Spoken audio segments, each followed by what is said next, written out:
আপনারা দেখছেন L&R news. আজ 25শে বৈশাখ কবিগুরু রবীন্দ্রনাথ ঠাকুরের জন্মদিন। সেই উপলক্ষে কৃষ্ণনগর শহরের বিভিন্ন প্রান্তে পালিত হলো রবীন্দ্র জয়ন্তী।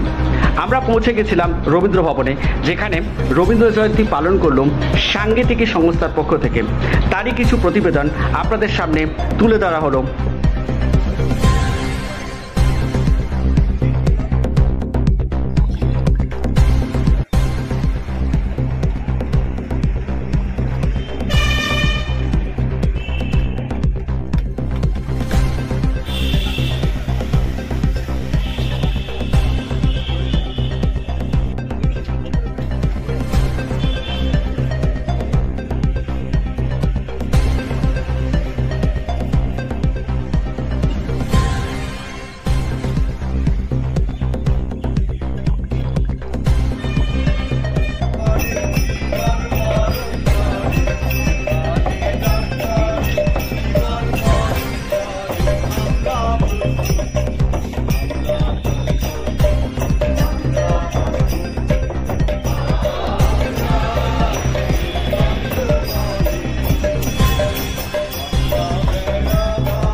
ক্যামেরাম্যান রাজুর সাথে দীপের রিপোর্ট, L&R নিউজ।